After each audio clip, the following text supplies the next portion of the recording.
to build a network of people than on the ultimate worldwide network, the internet. According to Internet World Stats, as of 2006, there were more than 1 billion people online worldwide.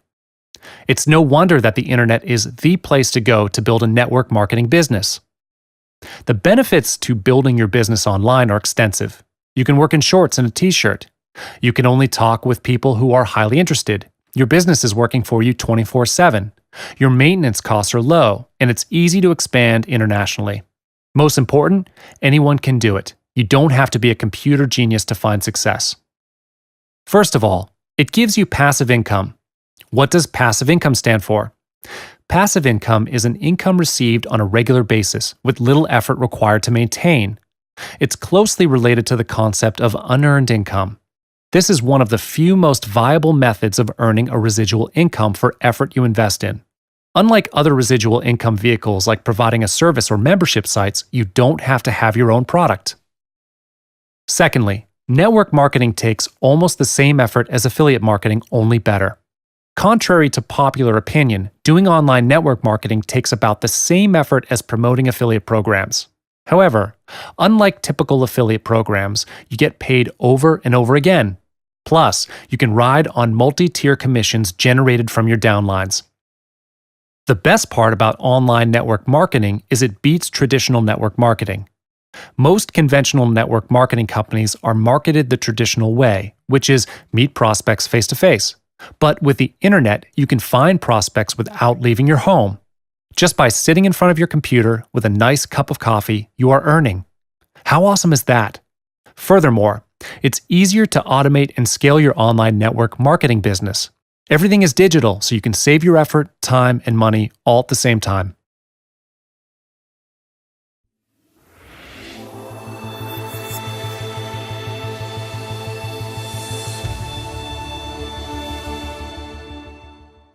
Networking channels. You also need to make available the necessary infrastructure such as computers and other communication devices. For most people, online MLM has a negative connotation to it. Despite so, direct selling remains one of the fastest growing industries. Network marketing businesses offer unlimited profitability and job satisfaction. If you have the passion to make it to the top without taking too many risks, then network marketing is probably the best option for you. The best thing is that it's expected to grow even more popular by the years.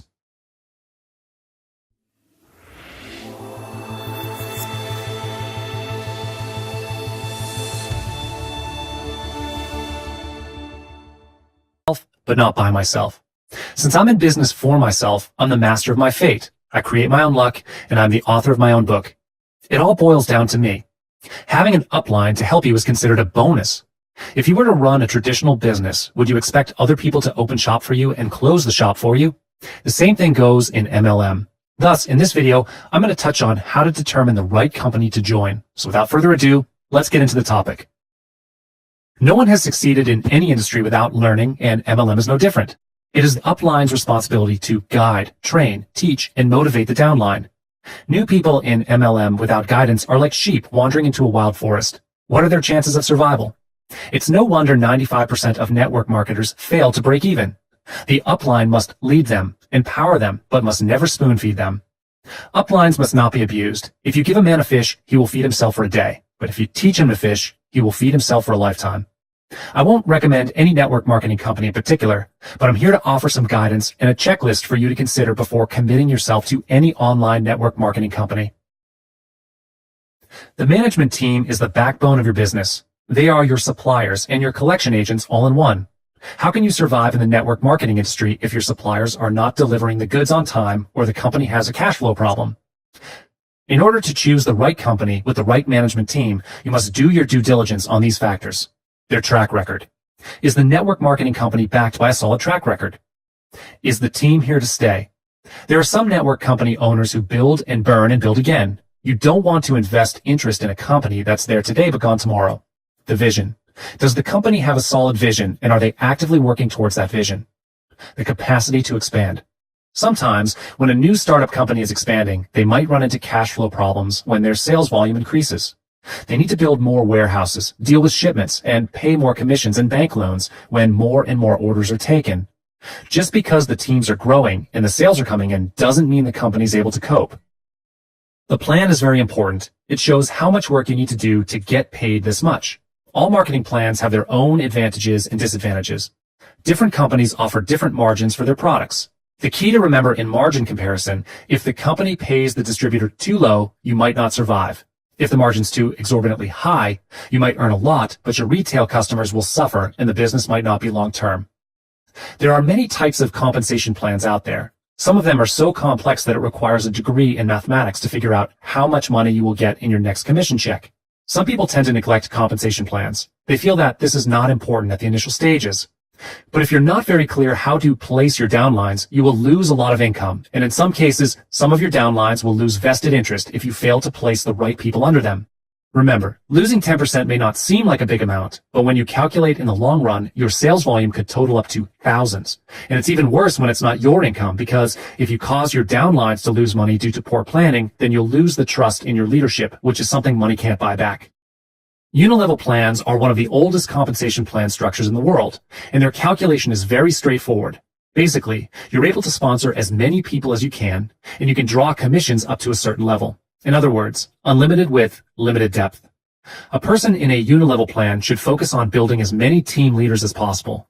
Sponsor up to 4 to 5 people and focus on helping them build their groups, rather than building for them. After all, there are only 5 days in a week, so helping one at a time is enough to keep one's hands full. Don't build too wide to the point that you can't help your people, and they are left all alone. The concept of breakaway, or in other words, stair-step plans, is similar to the Unilevel structure, but the payment and building structure is a bit different. You usually achieve this creating or helping your downline to create sales volume. Once you achieve a certain rank, you can override commissions up to infinity levels. Just like the Unilevel plan, you must focus on creating leaders in your front line, those that you directly sponsor, because it's worthless to have a large width of front line when they are not producing anything. Matrix plans are often even more complex than the other plans above, but basically you will need to fill a number of units in a matrix style, consisting of a fixed width and depth. In the case above, it is a 2x2 matrix. When a matrix is filled, you'll be given a new account that you can use to build a new matrix and can earn more money. Binary plans and building structures are usually more complex because you are only allowed to have a width of 2 and place the people you sponsor under your downlines. In other words, 2 width, unlimited depth. In a binary plan, you often have to balance both sides of your groups by ensuring that the volume produced on the left group is almost the same as the right group. Placements of downline must always work towards balancing, and you have to think not only about yourself, but for your downline as well.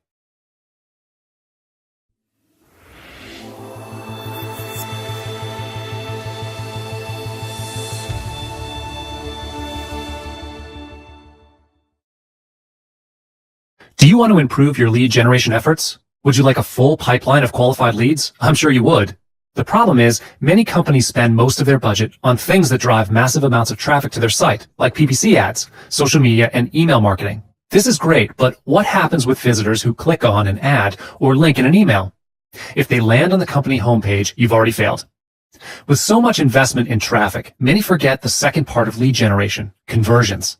That's where landing pages come in. They help convert more traffic into qualified leads. And so in this video, I'm going to show you how to create a lead capture page. A lead capture system consists of 2 important elements, which are the landing page and email cultivation. But for today, I'm going to talk more about the landing page. First of all, what is a landing page? A landing page is a web page that allows you to capture a visitor's information through a lead capture form, aka a conversion form. A good landing page will target a particular audience, such as traffic from an email campaign promoting a particular ebook, or visitors who click on a pay-per-click ad promoting your webinar. You can build landing pages that allow visitors to download your content offers, like ebooks, white papers, webinars, etc., or redeem other marketing offers such as free trials, demos, or coupons for your product. Creating landing pages allows you to target your audience, offer them something of value, and convert a higher percentage of your visitors into leads, while also capturing information about who they are and what they've converted on. The first thing that visitors will likely see on your landing page is your headline, so make sure you have a clear and concise headline. That's critical. Use your headline to sum up your offer as clearly as possible. If it's an ebook, say it's an ebook. If it's a coupon, say it's a coupon. What kind of ebook or coupon is it? What will visitors who convert on your page receive? Why is this coupon beneficial? Answer these core questions so visitors quickly understand the basics of what this page is for. Busy people frequently scan through a sales page that's captured their attention. They want to gather the essence of the content and offer so they can make a quick decision. Is this interesting enough to read through, or shall I just jump in? If your offer is strong and very relevant, they may read the entire page. People who are interested in your offer and prefer details just might read every single word of your letter, provided, of course, that it's not boring. Also, offering a bonus doesn't hurt. It's good for you to show your client what they can get or what value you can offer to them. It's important to establish the relationship among you and your potential client. Let's face it, most of the people like to be told what to do. A clear call to action is what makes a good landing page great, and more importantly, it will make you more money. The psychology behind this concept has been studied for years, proving the importance of the infamous CTA. Your chances of success will increase greatly when you make your message practical, personal, and memorable by telling them exactly what to do and how to do it through a clear CTA. Offering benefits seems to give marketers the most trouble. By simply explaining what a product is or what it does, people will be chomping at the bit to buy it, right? Wrong. Customers want to know how they're going to benefit from giving you their money, time, or email address. Benefits are about the buyers. They are the what's in it for me, or how's it going to make my life better aspect of whatever you're trying to sell. Think about how important benefits are to you when considering a job, an insurance change, etc. They are the reason you make the decisions that you make. And they're also going to be the motivation for your customer. Do not cut the importance of benefits short.